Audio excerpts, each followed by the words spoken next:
Yeah. Hey, thank you all so much for coming to spend this Sunday night with us. We are grateful. At this like seriously venerated New York institution. This is my first time here at the 92nd Street Y. This feels legendary. I'm so happy to be joined by my good friends and people I've looked up to for a long time. This is Peter Rosenberg. Hi all. Cipha Sounds.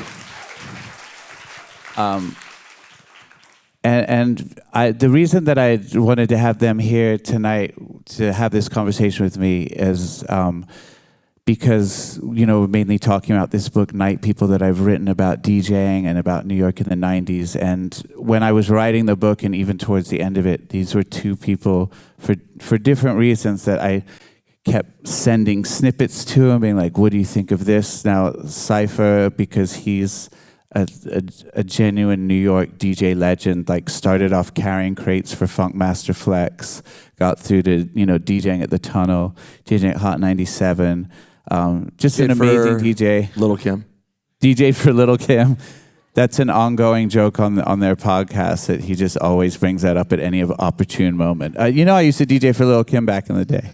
He did. But also what's amazing is, and we'll get to this later, talking about the ties between DJs and other professions and stand-up comics and other things, that Cipha has actually like now become this incredible touring stand-up comedian. He's hilarious. He tours Dave Chappelle and Mo Emma, and just I'm such a fan of his comedy. Don't worry, I'll name drop. Don't worry. Yeah.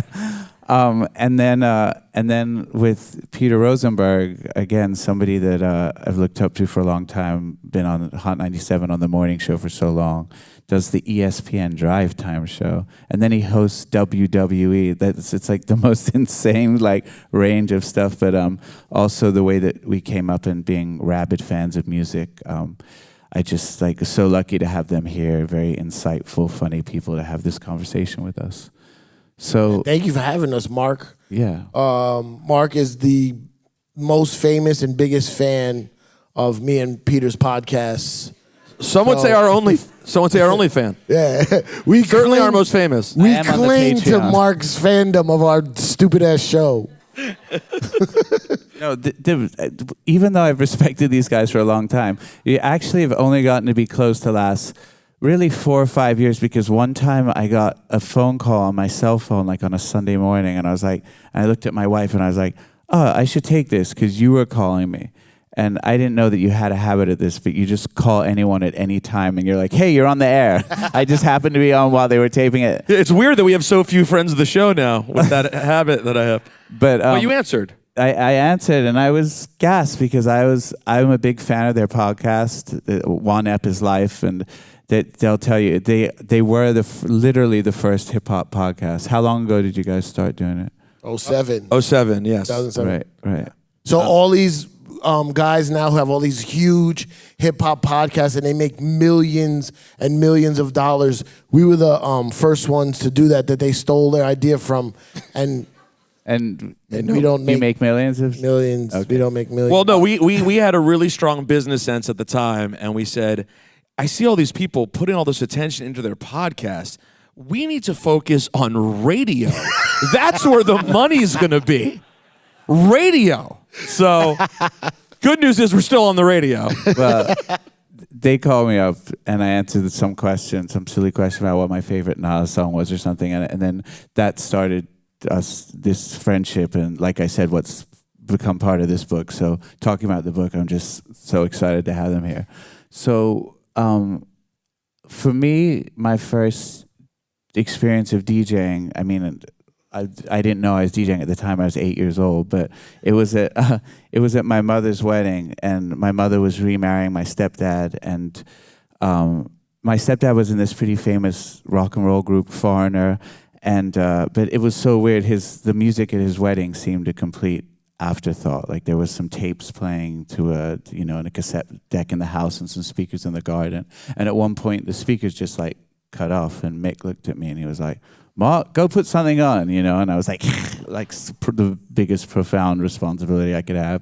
I went in and I remember looking at these messy pile of cassettes on the floor, and I saw Eric Clapton, Wonderful Tonight. And I was like, oh, like even in my 10-year-old brain, I was like, my mom likes this song. These lyrics seem very fitting for like the wedding. My mom looks wonderful. I can put it on. And I remember hitting play, and I was in the house and hearing the music come out of the speakers in the garden and just having this like rush, like power, like, whoa, I just played this in here and it's loud out there and they have to listen to whatever I put on here. And then obviously watching my mom and my stepdad have this beautiful slow dance as that song came. And I do remember it's my first memory of ever being like, oh, like I did something right. You know, like I have other memories, but that's maybe the first time I was like. At what stage when you were writing the book did you make that story up? No,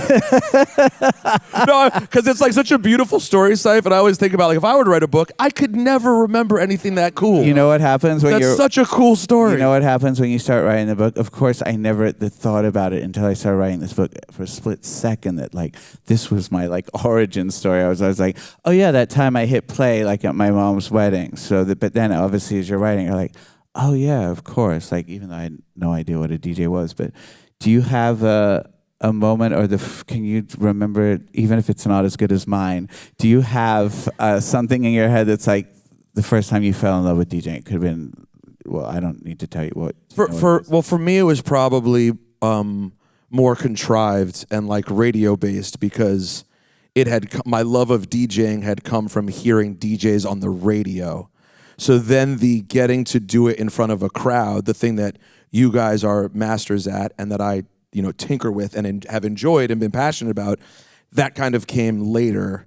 When I my friend Allison is here, when I started DJing our high school dances, you know what I mean? And then getting that rush of like, oh, this is so much cooler than just playing in my room, recording to cassette by myself, pretending.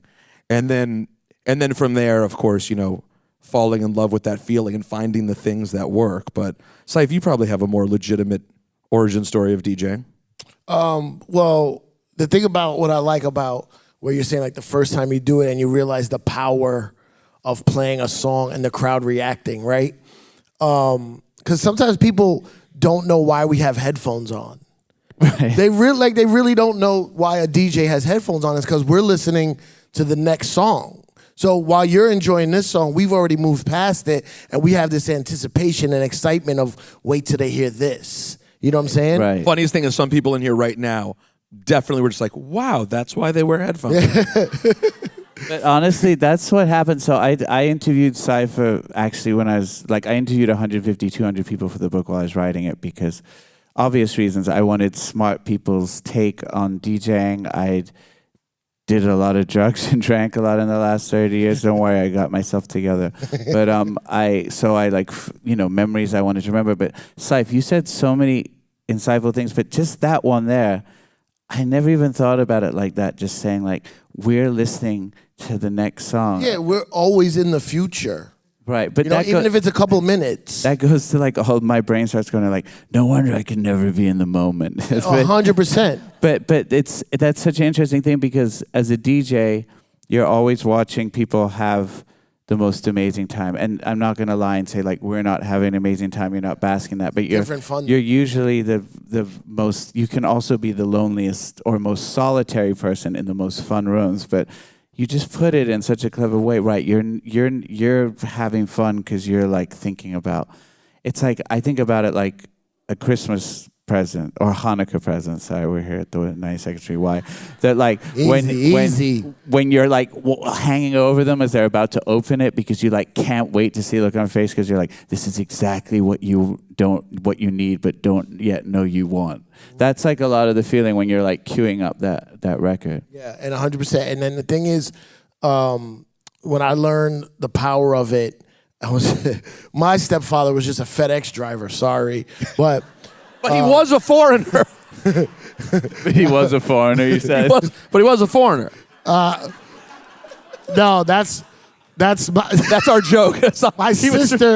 My sister's father is not my stepfather, but yeah. All right. My sister's father has a different father than me, and he had a lot of different girlfriends. And one time we went to one of his girlfriend's house, and DJ Red Alert, who used to be on Kiss FM, this is like this had to be, when did Deep Cover come out? 96? 92. 92? Song Deep Cover? Sheesh. We were in the projects in the Lower East Side. I don't know whose house we were at, one of my sister's father's girlfriends. And Red Alert was playing, this is how I started wanting to DJ. Red Alert was playing Deep Cover for the first time, and I looked out the window, and there was 10 kids surrounding a boombox and all nodding their head in unison. God, another great story I don't have. How do we, I was like, I want to do that. And then that's when I started trying to figure out what even that was. Right. And was somebody actually, were they listening to a DJ or they're just listening? Yeah, Red Alert. Oh, they were listening Red to Alert on the radio. It was Friday night. Of course. Had to be like 10 o'clock at night. Yeah. And they were just, and it was like boom, boom, boom, boom. Yeah, and they kept bringing back the instrumental. And I didn't even know you needed two records. You know, I had to figure that out. I had to learn it. Yeah. And somehow you went from that moment of 10 people around a boombox in the projects in the LES all the way to improv. To imagine those 10 dudes walking into your improv class at UCB all those years later. And calling me gay? I didn't say they do that. But that's another thing that I've mentioned, the multiple like records at the same time. Like, did we all have the experience of like figuring out how actually DJing worked? Because Cipha notoriously laughs at me. I made it all the way to the University of Maryland at 18 years old. I'd had Technics 1200s turntables for 4 years. I'd been attempting to scratch for 4 years. And I got to the radio station and people were DJing. And I'm like, they took the rubber slip mats off. Oh my God. Oh yeah. Because you have to, there's a felt slip mat you put on top of the rubber, but that's just to protect the record. It won't let you scratch if the rubber's there. You have to remove the rubber slip mat and lay the felt on the metal so a record can actually move cleanly. And that's just one of a million examples of not knowing what the hell I was doing. It was the absolutely nerdiest, non-relatable thing we'll say all night, I promise. That you can't promise that. That's absolutely true. Okay, so that's interesting that your first song was Deep Cover. So for me, it was same year. They Reminisce Over You by Pete Rock and CL Smooth. And I was playing in a band we were really into Living Color and the Black Crows. This is my high school band in the 90s. We played at clubs like Wetlands. And everyone else in my band was an incredible musician, actually. And like, I was not. I was not terrible, but I was like a 6.5. And these guys were like shredders. And I remember starting to get frustrated that I loved music so much, but I was like trying to come to terms with the thing that like being a guitar player might not be my thing. And then my band had this terrible gig that we got only because I lied and I got my best friend Sean Lennon at the time, I sold him out to get us this gig. I wanted to get us this gig at Giant Step, and they were like, we're not putting you on. It was like this cool gig with like Ed O.G. and Pal Joey and Arrested Development. And I was like, what if I get my friend Sean to play? They're like, Sean who? And I was like, Sean Lennon. Like, I was so embarrassed and ashamed, but it was obviously a sign of what I would do to get a gig. So we played this gig that I only got off the back of basically whoring out my best friend. So I had the shame of that. We played a terrible gig. And on the way uptown, my drummer was always playing different music. He listened to a lot of stuff. And he played Pete Rock and CL Smooth, They Reminisce Over You, which is one of the most beautiful hip-hop songs of the entire era. And it's like very melancholy. And it has this mournful music loop sampled from Tom Scott. And I just remember thinking like, this is the only music that I want to do from now on. So that was kind of it. Do you remember a song that did that for you? I just want to know if Cipha went to school with any of the Beatles' kids in the Bronx.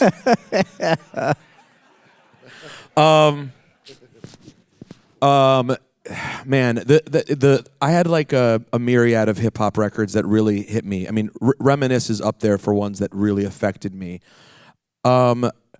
1987 was a really big year because when we started visiting my grandparents, they would turn on, my brother would listen to WBLS or Kiss FM, and we would listen to Red Alert or Marley Marl and hear a lot of great stuff. Now, simultaneously, though, in Maryland, you know, Jazzy Jeff and the Fresh Prince was blowing up, right? Like, Parents Just Don't Understand was becoming this huge thing.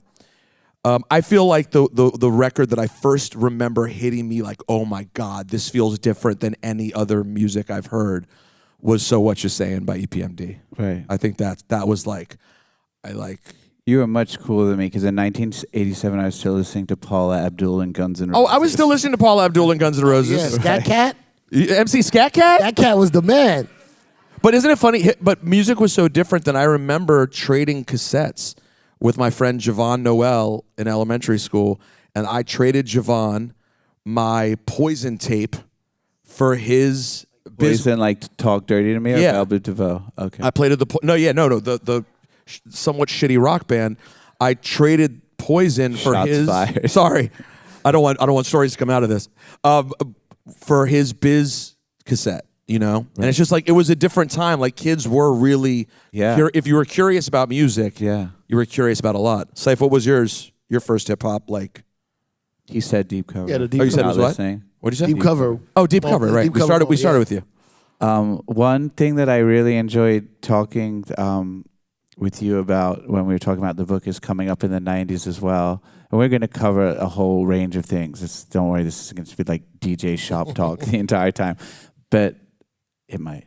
But basically, you and I came up in this era, like in the vinyl era, pre-internet, pre-downloads, pre-MP3s, where as a DJ, half of your life was spent in nightclubs, and then the rest of it was spent running around to record labels trying to get records, especially if you weren't a big famous DJ yet. You were going and you would go sit.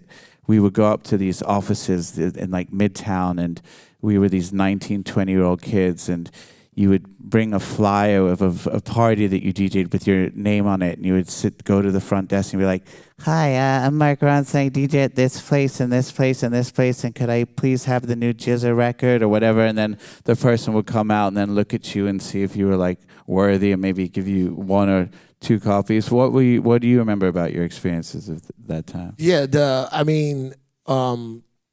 I got a job at Chicken Choice so I could buy records. And then, because DJing was expensive back then, and everything now you download for free, you had to have money for equipment, for records. And then my mentor was a guy named DJ Riz. And,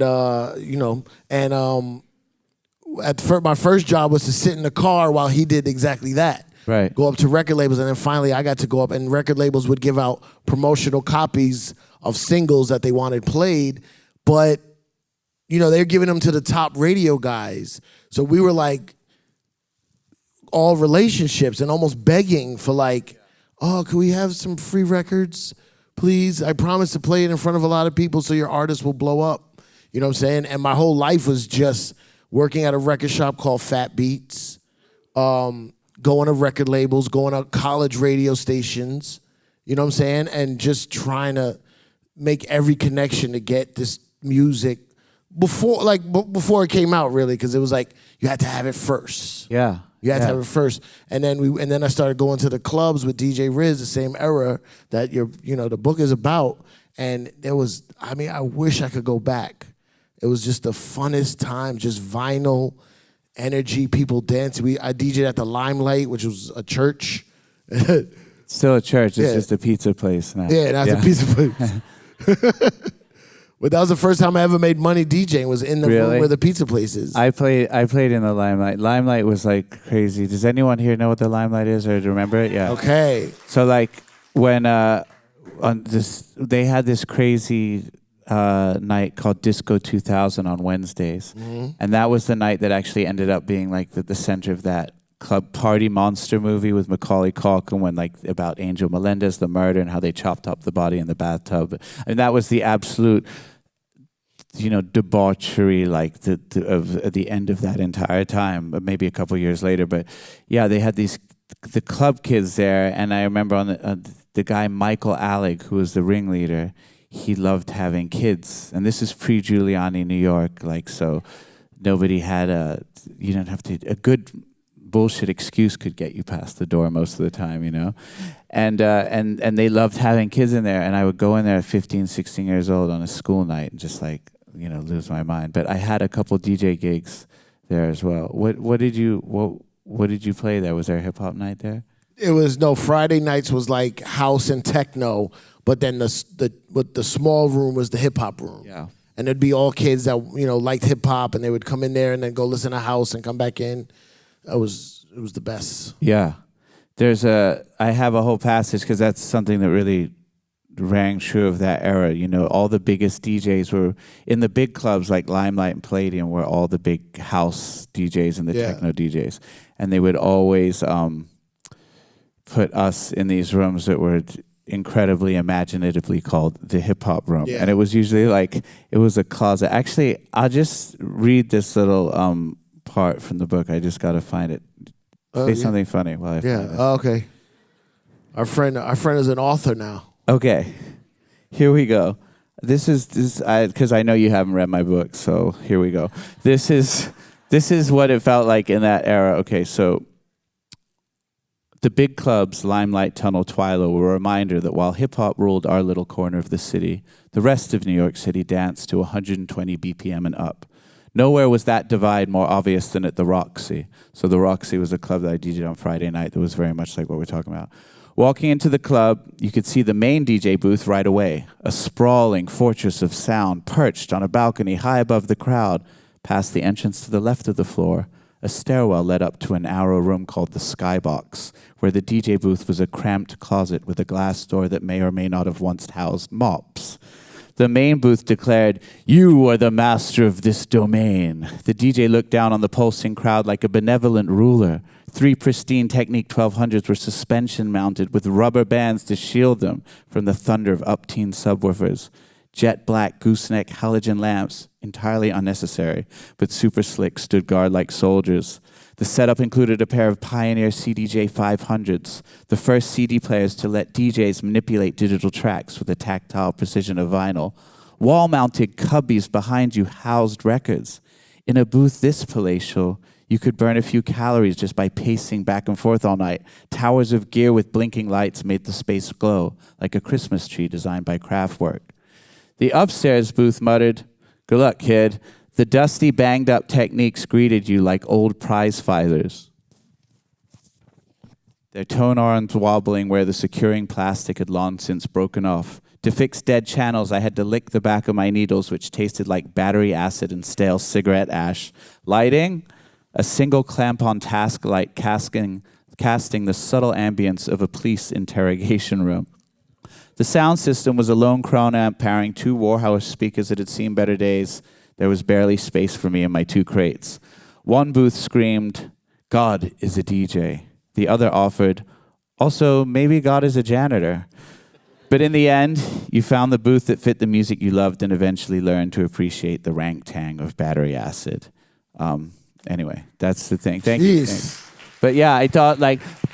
What? I wanted to write with this book, obviously, you know, I wanted to pull off like a number of things, but I did want any DJ from that era to read it and be like, I remember a place like that. I remember some stupid club where like the DJ booth was facing the wrong way, like nailed to a brick wall, and to see if people were dancing, you had to turn around on like all that kind of shit. So, yeah, to you, does that ring true? What was the worst DJ booth you ever played in? All of them were the worst. All of them. No, because you were in the Tunnel. Like you were opening for Flex. Like that was. Yeah, but even the Tunnel. So you guys know the Tunnel nightclub? You ever heard of it? Okay. So it's famous in that movie Kids, and the Tunnel on Fridays and Saturdays was dance music, house, techno, whatever it was, right? And the DJ booth for that was like an apartment at the end of the club. Yeah. With like 4 turntable setups and everything you described as the beautiful one. Then on Sunday nights was ghetto night. Yeah. Sunday night. So you didn't have the same booth? No, the booth was at the end of the bar. It was just like 2 steps up, and there was 2 turntables and a crappy mixer. And we made the best of it. We made legendary nights in there. Was that because Flex didn't want to play on the crazy rubber band ones? Or they're like, you're not touching that booth because you guys are the hip-hop that night? booth belonged to somebody. I forget who, a famous DJ. Who do you know who it was? I can't remember now. It was one of those like very famous, like Armand Van Helden or one of those guys. And they were like, no. The hip hop dudes are not going in my room on Sundays. Oh, so wow. they just made a booth at the end of the bar. But all the legendary performances, was all just you guys playing from the bar, basically, next to the bar? oh, no, sometimes they would perform on the stage. The DJ booth was behind the stage. But sometimes Jay-Z would just perform in the DJ booth at the end of the bar. Right. Wow. But yeah, they treated hip hop like shit back then. It was just like, yeah, do your black music over there. Right. But we made the best of it because that's what hip hop is. Yeah. Hip hop is making something from nothing. I don't have instruments, so I'm gonna take these 2 records and loop this part, and you rap over it, right? Yeah. Yeah. So we just kept making, and then hip hop just blows up to be the biggest genre in the world. Let me ask you two DJs this slightly nerdy DJ question. Now that it's changed, and more often than not, if you have a gig, it's not vinyl, you're using a controller, laptop, etc. In theory, it is much easier, right? But at the same time, there is that switching over when you get to a booth of laptops and things being booted up and like random problems that can occur. Versus in the old days, all you had to do was one DJ is on, you could switch the other needle, put on your record. What is the more stressful experience? The old school vinyl one or the modern day you need to get your hard drive and everything set up to get on? Well, there's so many ways to that, because obviously the switching over in the digital era is really complicated. It's like a pain in the ass and stressful, and like just for 5 minutes then you're good. But you're right. And when I finished writing this book, I was just DJing on digital, and then a friend of mine read the book and he was like, the book just really sounds like you miss DJing on vinyl. You should just go back to playing vinyl again. And I was like, oh, that sounds like a real pain in the ass. It was like, yeah, you just got to do it. And he's like English and he says everything really serious. So I was like, all right, so I'll give it a shot. And I've just been DJing vinyl. And I mean, obviously the most current record I have is Soulja Boy. I mean, there's something about like 2007 is about where it ends, but it's been so restorative, and I think that there's something about it. It's like detoxing from social media or something. Too much choices, like the laptop. What I loved about DJing in the 90s and the early 2000s is like the way I put a set together for the night. I would spend an hour on the floor going through the records because you could only take so many records. So you're thinking, what's the club going to be like? What are the people? And you start to imagine this imaginary dance floor in your mind while you're going like, I'll take Marvin Gaye because that sounds a bit like Loose Ends. And you start to already have this love affair with the people you're going to see that night and everything about it. So I've been playing, and I've had a couple gigs where I've gone and, there's some great DJ, I'm not going to name who, but that we all love and respect, is playing with a laptop after me. But I can tell I just have sometimes this little edge because I've thought so much beforehand. It's like preparing. And then there's other nights where I'm like, fuck, I wish I had Rihanna. Like it's the other end of it too. But I've been really, really helped me. And I'm sure some of it is just me reenacting the same exact muscle memory of when I was 23 and the best I ever was at this thing. So I'm sure there's something that's gratifying about that, but I've really... You say that a lot, by the way. You talk a lot about DJs being at their best at those early stages in your career just because you're out. Like, it truly is a sport of practice. And, like, you can always do a good gig at any point. But the place you're in when you're out every single night, your records backwards and forwards. It is a different when sort you're of thing. 5 nights a week and it's all you're doing and you're an animal. It's literally like being a basketball player and just playing all the time. Yeah. What Yeah, about for you? sure. Yeah, I still have. I would never DJ a vinyl party now because carrying those records is the worst thing on the planet. No, my back is so messed up. It's our crazy. backs are Yeah. fucked. But I still have the crates that I used to DJ with the records in the order that they were in. And if at any moment you told me to DJ a 90s 2000 party, I would just put the tops on those crates and go out and kill. You know what I mean? But it's like, now when you have a laptop or whatever, digital era, I have 50,000 songs on my laptop and I can do anything at any time. But when you had the crates, you only had 4 crates. It's like whatever's in here is what's gonna play. and it felt way more curated, it felt way more personal, it felt way more in touch with the crowd. So yeah, I missed that part, but carrying records was not fun. Yeah, I remember Kid Capri, maybe the most famously, had the most amount of people carrying his records. Yeah. And uses the most records of any DJ in history. Right. And those guys were like coated in sweat carrying these giant gig cases that were like When you metal. see Kid Capri DJ, when you see how many records are stacked up, I just like get sweats thinking about putting them all back. I'm like, who is doing that for him? If you've never seen Kid Capri DJ, anyone here, and you ever see that there's an opportunity, please go see Kid Capri DJ, because he is probably the greatest to ever do it. Wait, you guys all know what DJing is, right? Okay, I'm just making sure we're not speaking like foreign language. But this guy, yeah, would you say you were the first hip hop celebrity DJ? me. Yeah. I tried to find that while I was writing on this book, because towards the 90s, I started getting this as I started to become a little more known, and the parties that I was playing for became like a bit more these flossy rooms, like,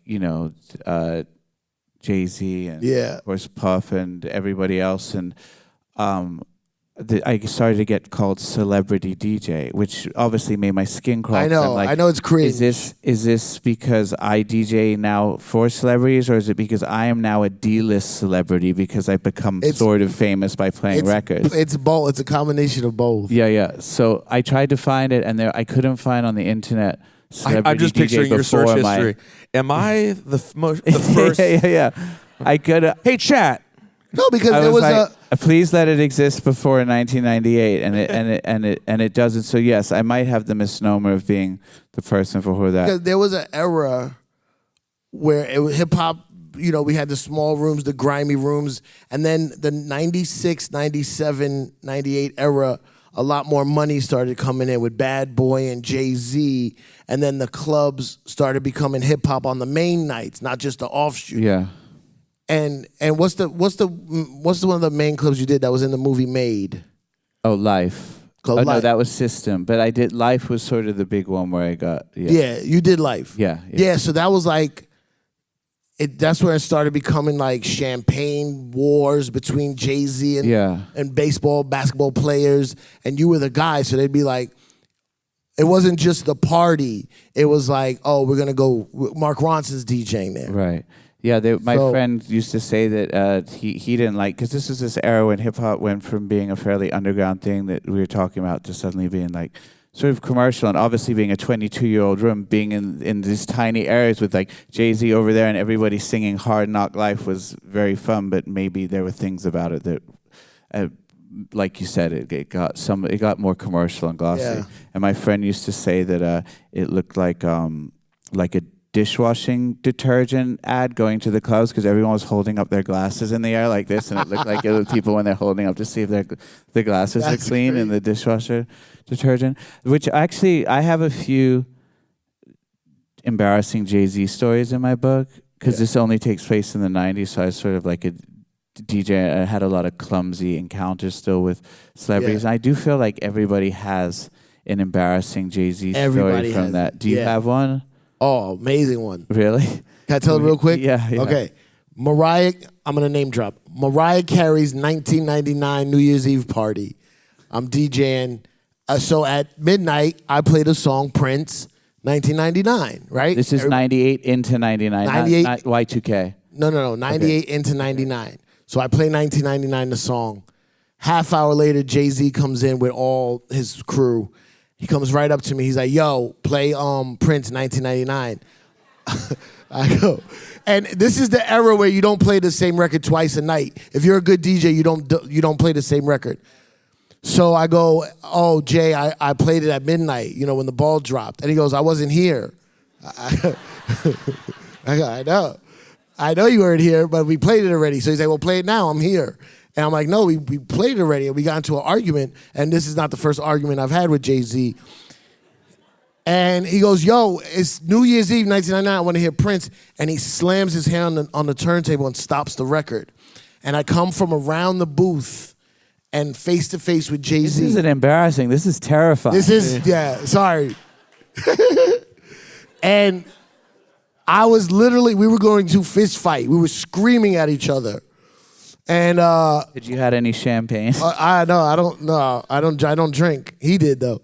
And we're arguing, and then somebody starts scratching the turntables. Whoa. So I'm like, who's on the turntable? And I look over. Beyonce. And it's, who? No, I'm just kidding. Who'd you say? Beyonce. No, better. It was Laverne from Laverne and Shirley. Oh, Penny Marshall? That's amazing. Yo. And she goes, and she had rhythm too. No. She had rhythm. It wasn't like out. She was at all. She was outside. Like she was really outside. She was at the parties. She goes, hey, cut it out. That's amazing. And then me and Jay look at each other and just start dying laughing. I was like, I'll play it again. It's New Year's. Oh no, but one part I go to him, the song, if you really listen to Prince's song, it's about going into the year 2000. Right. But it's called 1999. Right. But, who's going to break down lyrics at that moment? And then Penny Marshall just broke up the fight. That's amazing. That's such a good story. I'm definitely not going to tell my Jay-Z embarrassing story after that. I had some stuff, but there's no Penny Marshall save. No, you have a good one. I got it. I have a couple, but I have a lot of Prince ones as well. Actually, did you see, Prince was out a lot in the 90s? I just heard your Prince story on another interview. It was really fun. Well, what can I talk about here then? No, tell them. Okay, I'm going back to you. Anyway, actually, one thing that would be nice to talk about, because we are here. I don't know, nice is the word, but talk about the 92nd Street. Why? We are two Jews who came up in hip hop. And I think that Jews, it was something. Not a lot of rooms you get claps for that these days. Happy to be home in the 92nd Street. Why? Here in Zabar.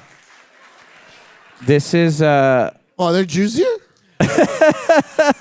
Oh shit. I think that, and I wanted to make sure because I always felt very welcome in the very mixed scene that I came up in, but and you wrote a really good piece about that I read today in the book that I hadn't read yet. It's weird because it's really in the beginning part of the book. No, I don't read it in order. I read back. I know we're all. I'm very so busy. Jewish. I read the book right to left. Damn, you came with jokes. Okay, I'll just read. I remember as a kid really being a huge fan of Public Enemy, and when Fear of a Black Planet came out, and there was that line in what line is it in maybe it's Welcome to the Terror Dome, where Chuck D had the line, "Apologies made to whoever pleases, still they got me like Jesus." Yeah. And I remember thinking what he was doing was it was like a halfway apology for. He had to apologize for some very offensive comments that Professor Griffith made. And so he says, apologies made to whoever please. In other words, like, maybe I just said it because I said it. So I remember as a kid being a huge Public Enemy fan, listening to that and how, I'll just read this passage from the book because I'm not going to probably say it better, but listening to that album on repeat, guilt coursed through me. Thinking of my mother's father, Fred, who fled Nazi-occupied Austria, or my grandfather, Henry, and Uncle Gerald, who fought Nazi sympathizers on the streets of London. My heritage, my faith, and my sense of Jewishness ran deep. In shul on Yom Kippur, surrounded by hundreds of fellow Jews, all of us etched with centuries of persecution, I was overwhelmed by a sense of belonging. This wouldn't be the last time I found anti-Semitism in the music or public pronouncements of some of the artists I admired most. Still, I couldn't forgo the brilliance of the Bomb Squad's beats, and I kept listening, hooked. There would have been a willful ignorance to focusing on myself as a victim in a genre of music that had been forged by Black Americans living in circumstances of crushing injustice. Jews were a part of white America. Some of the record executives who had stolen publishing rights from artists in the early days were Jewish. This didn't make anti-Semitic lyrics or sentiments defensible. But if there are moments from which I was despised for who I was born as, it also attuned me in some small way to the vast suffering outside of my own circumstances. It is also true in the downtown music scene, I felt very little tension between Black people and Jewish people. Jewish DJs played for Black promoters, Black DJs played for Jewish promoters, and we all hung tough. So this is a passage in the middle of where I'm meeting this Bill Spector, this kind of legendary downtown club promoter who was just about like the most Jewish like figure in the entire like hip hop scene. Like, but yes, it was important. I felt like to talk about that, and then also not try and front like I had some incredibly like oppressive sort of like thing coming up through the scene. I didn't, but we all navigated through that. And then, but even before we became as close as we are 3 or 4 years ago, when Kanye started making his first comments, that before he just became off the rocker, indefensible, and you really came out in hip hop with the voice that you have, which is no small feat. Like being on Hot 97, all these things. I saw your comments; it was insane. But I really found you as a beacon and a bit of a lighthouse when that was going on. Like here's someone standing up, speaking up, and I really like. Even though we were friends, I was like, it actually gave me some sense of warmth. Like, oh, thank God, this. Like, I'm so grateful for you out there doing that. So. I don't know. You mentioned earlier that you had like some similar feelings coming up. Yeah, I just remember feeling when you wrote it really well in the book, that Public Enemy moment as a kid was really complicated because I loved and admired so much about what Chuck was saying. And Chuck D opened a lot of our eyes as like young white kids in the suburbs to having some idea of the plight of black people in America, right? They were such an important group in that way. But then also like simultaneously that he then has, there's this Professor Griff, like really blatant anti-Semitism, you know, and I'm not talking the new school anti-Semitism. This is that old school, you know, Jews do everything evil in the world, anti-Semitism. And he had that line, and then Chuck had another line, told the rab to get off the rag. Like he had these like weird lines, and I'm like very confused. I'm like, oh my God, I love these guys, and like they're teaching me these really important things on one side, but then on the other side, they're like espousing these ideals that like hit me in this way that's super duper uncomfortable.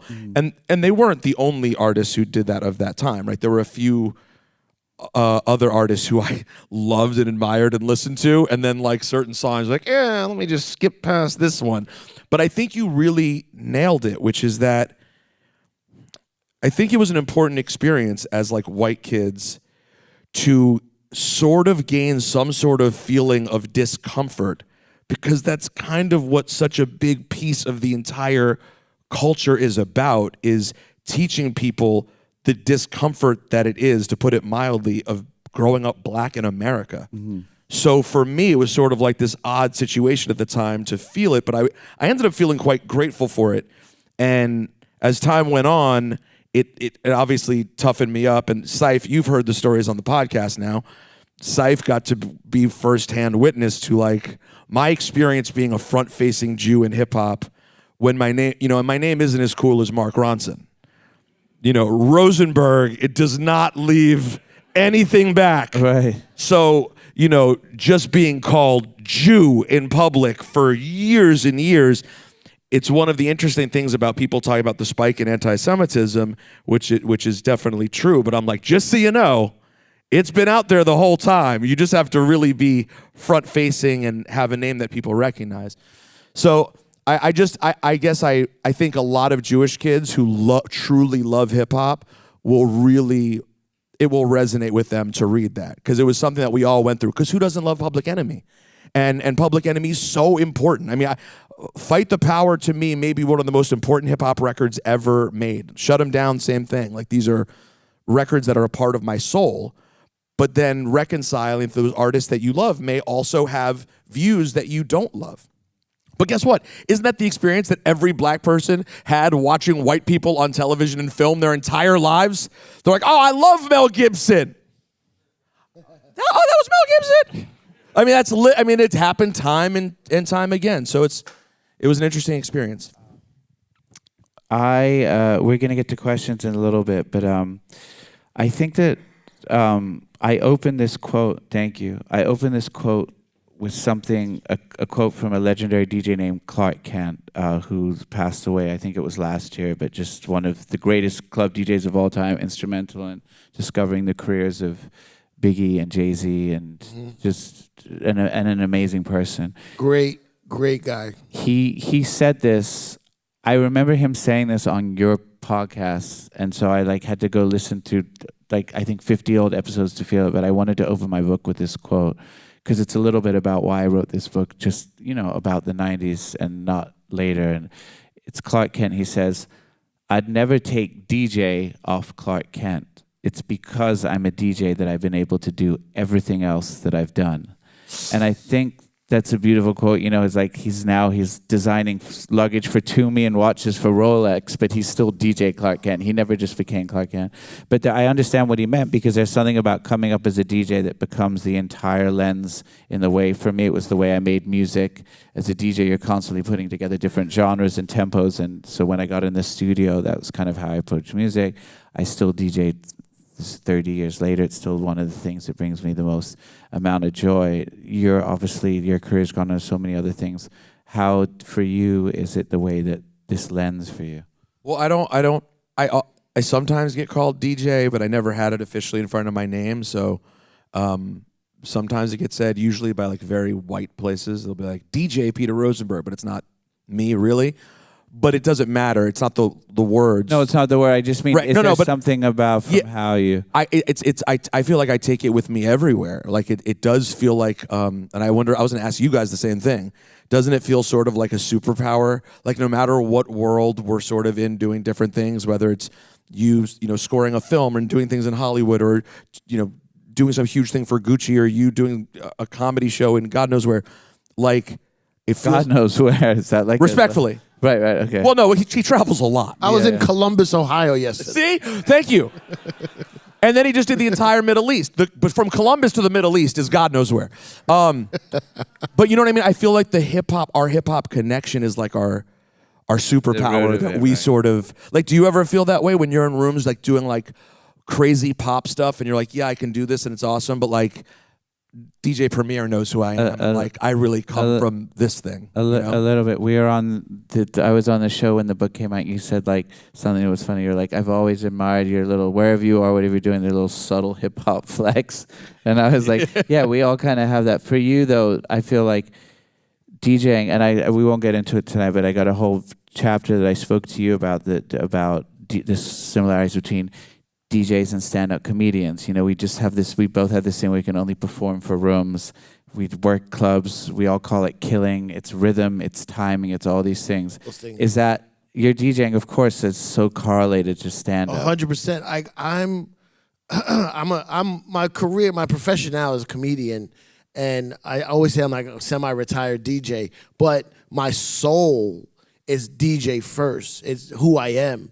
I think of myself as a DJ that happens to do comedy now. And I treat every gig like I would do if I was DJing a ghetto-ass club in Brooklyn or a white wedding in the Hamptons. I read the room. I see what song or joke I'm going to start with. I see what, is there grandmas here? Is there like, people that look like they know hip-hop a little more? And I attack it the same way. And there's so much similarities. Timing is the biggest one. Timing... not to name drop, is what Dave Chappelle saw in me when he told me I should do stand-up in 2002, because I was DJing for the Chappelle show. And he was like, yo, you're really funny. Your timing is crazy. Yeah. And it really does connect. But like, as far as Mark goes, like all these big, super big soul, pop records, whatever you call it, you've produced, all of us that know you from DJ world, we hear the DJ right, the in DJ it. root of it, right. The hip-hop DJ is in the tiniest little, like, man, that snare is popping, right? Right. The little, what's the record with Bruno Mars? Uptown Funk, I believe. Funk is a DJ record. Right, yeah. Everything about it is made by, you can tell when records are made by just producers or DJs who've become producers. And I can hear that in all of your stuff. And it's like it's always a tip of the hat. Yeah. Should we do some questions? Yeah. Yeah, but now I still want to hear your Prince story that you teased us with and then didn't tell. So we'll read the rest of the book for God's sake. When does it come up? I don't know, near the end. You guys all know Mark Ronson for probably many different things, but because of the book, we're talking so much about DJ stuff, and that's just the Mark we love. Like, he saw me perform in London with Dave Chappelle, and he hit me. He goes, "Let me know if you need any London records." Right. It's such a DJ. That's a DJ shit. Yeah. It's fucking. All right, before I read the questions, one thing. When you get to your level of DJ, like celebrity DJ, Right. the highest level, 9 Grammys, all of it, do you still do the same thing I do? And when I sit down at a wedding next to my wife, like do nothing but whisper in her ear and talk shit about the DJ the entire night? Yeah. You still do that? Yeah. Yes. It never goes away, right? Never. Like, what are they doing? They Oh. Okay. I just want to see. I don't know if you like class out of that at some point. Never. No, it stays forever. Okay, Mark, who is a dream collaboration for you? Ooh. I always feel a little bit when I answer this question like I'm fishing, you know, because if you say like, oh, I've always wanted to make a song with Kendrick or something, then it's like, oh, look, you're just out there hoping that the word gets to whatever it is. I've had so much of my best stuff with people who are sort of undiscovered at the time. But I mean, there's some artists that I absolutely adore. A lot of the old guys. Steve Winwood. I don't know why Steve Winwood is just someone that I would like. He's just such a musical hero of mine. Feels doable to me. Very. Well, Right, Cipha? Very It doable. feels like it's one email from your management, and it's like, yeah, Steve was available. I haven't You have heard. Stevie Wonder, by the way, already, which is Right. crazy. Right. Because Yeah, when you I- say Steve, when you start Steve, most people think you're going Wonder. Okay. And then you went Winwood, yeah. Got us with that. Not everybody. I heard a big applause for Steve Winwood. When can we expect a Bruce Hornsby collaboration? Bruce Hornsby actually was. I love that music growing up. Yeah. Okay. With DJing used to be much more labor intensive as an art form. Do you think a lot has been lost? I'll ask this to both of you guys. A lot has been lost with the advanced technology of today. 100%. These DJs suck nowadays. Because they're not doing it for the right reasons. They're like I see DJs without headphones because they're letting the computer, the equipment that we use nowadays has a button called auto sync, and it'll basically mix the record for you. And it's just like, why do you even want to do this? You're doing it for attention, not for the love of music. That's another thing Clark Kent said before he passed away. We spoke to him before he passed away, and he was like, I do this for the love of music and what it does to people. They're nowadays DJing just for like getting girls. You know what I mean? Well, I don't feel quite as one way as Cipha does. I had a feeling I you think wouldn't that there's be all some. I think there's obviously like incredible DJs and like how course. This book is dedicated to DJ AM Adam Goldstein, who was just an incredible DJ who straddled the vinyl to Serato era and was using the digital stuff to do things that made He was my insane. brain bleed. So there is a creativity, but for me, that's what's been so funny about this last 6 months of playing vinyl again. Like, I'm actually weirdly feel like I'm a better DJ, maybe because I'm playing music, really the music that I love more. I'm not sure, but the technology is the convenience is amazing. But yes, that vinyl and I listen. I'm not A-track like some incredible scratch DJ or something. I'm just playing records and occasional scratching, but kids are watching me like I'm just like a DMC world champion because no one's seen anybody play vinyl. Right, so right, long. right. So just like, and sometimes kids will come up to me and be like, oh, I thought all vinyl set meant just like really boring music. I think that they just meant like vinyl set, they meant like it's rare soul, funk, jazz, sleepy. Like they weren't expecting to hear like Kia, my neck, my back. Do you know what I mean? Right. So that's kind of fun to just like play the banger set like with the vinyl. They're like, oh, I didn't even know you could get Little John on vinyl. Like, what do you think it was on when we were playing it in 2004? You know, so funny. That's fun. But how is it when you go to a spot and you hear a good DJ now? Doesn't it feel so much better? Yeah. Like when you hear a good DJ now, it's like, oh, You mean because you're used to hearing bad ones? there's a lot of bad ones, and now you hear a good one. You're like, oh, the force is strong in this one. Well, You know what because I'm saying? the technology allows that when you do find the ones that are really passionate, Yeah. they can do the best stuff ever. Yeah. And I really do feel strongly about this. One thing about technology is that when people have hate inside, I think we've always agreed on this. When people hate about new tech that comes along in DJing, I always think it's counter to what Grandmaster Flash and like the origins of hip hop were, which was maximize the technology that was available. If someone had something you could use, you used it. So the idea of because Rain or whatever whoever it is comes out with a product that you wouldn't use it because you want to be old school, I think that's a faulty way of thinking. 100%. Every hip hop is all about advancement of technology.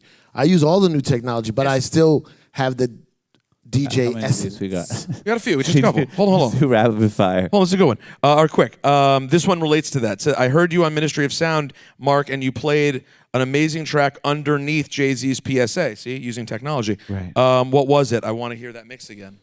Wow. I don't actually. I remember doing that mix, so would have to go back and play it. But it wasn't a standard one you do all the time. No. You did it in the moment. Yeah, it must have been. How do you think AI will affect or already affects the work that music producers do, Mark? I think AI, like in some ways, I'm sort of the part about AI, like making full songs generated by AI, like it's still, and I could be completely stupid for saying this, doesn't scare me yet because I don't believe that. I think AI can sort of make a Drake-ish or a Taylor Swift-ish sounding song, and maybe if you just like songs because you just want something that goes down easy, like sure. But like I don't think that AI, like the emotion that Amy Winehouse or Aretha Franklin or someone, Adele, whoever makes you feel when you hear their voice, like, and because you know there's pain behind it and there's story and there's human emotion, AI will be able to get incredibly close to replicating that, but I think we still care about people's stories and all these things. So in that way, I'm not super worried about AI, but I also, there's some amazing things that you can kind of do with AI, like taking, stems from stuff and using it as a helpful tool, like an assist, but to use it to replace what we love about music, I don't see that happening. You describe a very Cut to 10 years from now, me unemployed completely, and just like I was totally wrong. I said radio was the future. And what could go wrong? All right, you describe a very different but cool version of NYC nightlife in the book. In your opinion, what New York City venues currently remind you of places that you once played at or enjoyed? Now?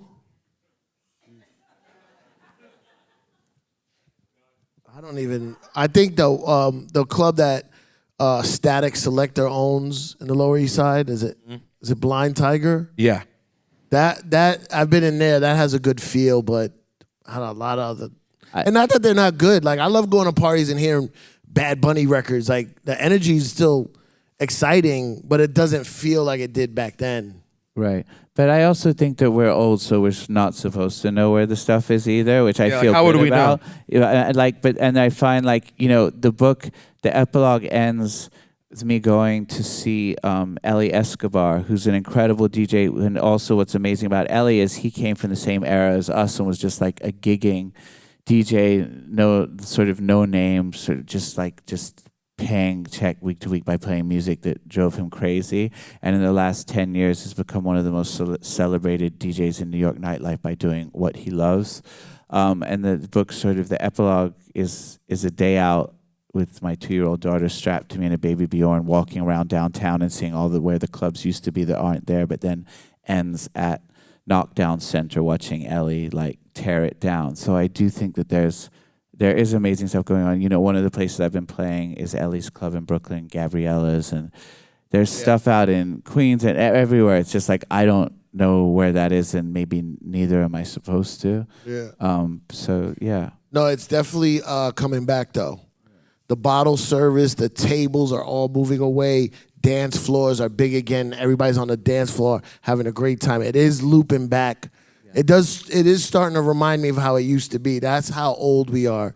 That it looped back around. Bell bottoms are in and dance floors in. What continues to inspire you to DJ in this age of very little attention span humans? I think it's that I still like we've been talking about all night. It's like from all the things that we've gone on to do and our passions, like I still love DJing. There's something so visceral about being in the moment with the crowd. You know, when you're going to the studio to make a record, you're making something that hopefully 1 in 1,000 times is going to be around after you die or whatever it is. But with DJing, it's like you get this one opportunity to just be completely there and feel the energy of it. It's like, you know, stand up or any of these things. It's so I love it. There's still music. And listen, I'm playing mostly vinyl, but I will bring a USB key with like a bunch of new stuff. Like I love, and probably because it's pretty 90s, like the Tyler album, like stuff like off of that. And there's so much incredible music. So a lot of reasons that I keep playing. And I also like to still kind of try and be in touch with what's going on. The worst thing, not to be a downer, is that like for 30 years I managed to skirt tinnitus, like the ringing in your ear from exposure to loud things, and then something about this new like 8-month run with it. Now it's just like I'm looking at you and I'm just hearing like, so you know, there's this sort of, there are the drawbacks to being 50 years old and being out in the clubs, but I still do love it so much. All right, this is just a personal question. You've done so much work now with so many different people from so many different genres. Was there any person in particular you've worked with where you actually had like full-on nerves meeting them in the studio? Yeah. I think pretty much with everybody I've ever worked with, even people that are like, you know, when I first started working with Bruno, you know, we were only working on the Unorthodox Jukebox record. He was still a star, but wasn't anywhere near where he is. And anytime I go in the studio with somebody for the first time, it's this weird combination of like nerves, jitters, like first date, first day of school. Like you're coming into this room and you want to have something or be able to bring something that's going to blow them away. Even going back in with artists that I've worked with many times, you haven't worked in like a few years, you go in. So I still have those crazy nerves. I mean, if I was going to think the most nervous I've ever been was probably with Sir Paul McCartney, like going in with him. And he gives you like a day because he's just so used to probably like everybody coming in and be like, oh, sorry, is there a guitar? You know, whatever. It's like Paul McCartney. And not only you're there with Paul McCartney and the ghosts of all the amazing stuff that he's done, but every amazing producer he's ever worked with, from George Martin to Nigel Godrich, like that's what you feel like you're measuring up. And I feel like he gives you a day to get over that. And then like by the second day, he's like, you have to start. Like we gotta make some music, yeah. You better start coming with the heat. Yeah. It's like, okay, that's enough like goofing around. But I was maybe the most nervous. Do you have a style for when you like, if you're in the sort of session where you're playing work of yours for someone, like, hey, I've got some different stuff I've been working on, you know, a more hip hop version where you're just playing beats for people more or less. Yeah. Do you have a thing that you do? Because like, for example, if anyone's ever seen the Fade to Black movie, like you get to see Timbaland's way of trying to pitch Jay-Z a record, and you have Pharrell's way of and Kanye famously, everyone had their versions. Yeah. You're a little bit more low-key than a lot of people. So like, what's sort of your setup for when you want to play something for someone? That's funny because you just reminded me of something when there was a Jay-Z documentary, Fade to Black, about the making of the Black Album, and in it, like Peter just said, they're playing all of these like amazing beats he's listening, and then there's this sequence where he listens to all these bad beats, the rejects. And at that point, I was like, I had never had a hit as a producer. I was doing music for TV commercials and this kind of thing. And my friend, Rich Kleiman, one of my best friends, was working on the film. And he was like, I could probably get you $3,000 if you remake all these whack beats from the thing, because we can't go to the producers who made the original beats and be like, hey, you know those beats you sent? We're using them. Jay-Z's laughing at all your beats in this scene. Do you mind? So I was like, sure. So I had to like try and remake like 5 terrible beats, which was not as hard as it would seem, but that would believably made by different styles and whatever. So that's made me. Wait, so the shitty beats they play are yours in the? I made the shitty beats in Facebook. No, are you serious? Yeah. That's crazy. And also my favorite. So Alchemist's legendary also Jewish producer, having the greatest run of all time right now. Really He is. told me like he had like this whole thing down to science. Like you never play the best beat first, you never play it second, you play it third. And he was like, and he told me this time like he was playing beats for Snoop. This is like 15 years ago before Alchemist was Alchemist. And Snoop's like, you know, he's like Snoop was in there. I played the first beat. He was like, oh yeah, oh cool. And it's like rolling up like this giant blunt. They're passing back and forth. Second one's like a little better than the first. And the second one, he's like, oh yeah, that's a good one, And then Al goes to like the third one. He's like, you could charge that one to the game, homie. Straight off the bat. You can charge that one to the game, homie. That's it. That was it. So do you follow that method? Do you say save the third one, save the best one for I third? come with a lot of weed. No, what do I do? No, I try and leave with the best, but it's always different. Like, you know, that thing of like that old school thing of playing beats and that mentality. Like, I remember the first time I met Amy Winehouse. She'd come up to the studio and she told me all this stuff about what she listened to, and I was like, I had like 5 beats like ready to go, and everything she told me about the '60s girl groups and what she liked, I was like, oh, I don't have anything that sounds like that. And I was like, if you want to go, I don't have anything to play, but if you want to go back to your hotel, because she was staying at the hotel down the street, and come back tomorrow, and I'll play you something. So, and that night I was super inspired, and I came up with like this very skeletal version of Back to Black, just the piano and the tambourine. Wow. And she came in the next day. She's like, "You can charge that one to the game, homie." No, that was it. But it's like you have to read the room. I think sometimes it's like you have something that you know undeniably is going to work, and then sometimes you're like, "Ooh, I'm gonna rethink this." Yeah, I always remember that the Timbaland's reaction. Crazy. When Timbaland plays "Dirt Off Your Shoulder," the beat for Jay-Z. The way that Timbaland's reacting, like even if Jay-Z didn't like it, he has to say yes. Also, he played the other beat that he played in that thing was became the Potion by Ludacris, which was an incredible beat. And I remember watching Fade to Black early because I was making the bad beats, and I remember thinking like, oh my god, because at the time I had Rhyme Fest and a few rapper signs like, we got to get the beat that he didn't take, you know. Yeah. And then somebody was like, yeah, Ludacris took that. Oh yeah, that's a dope beat.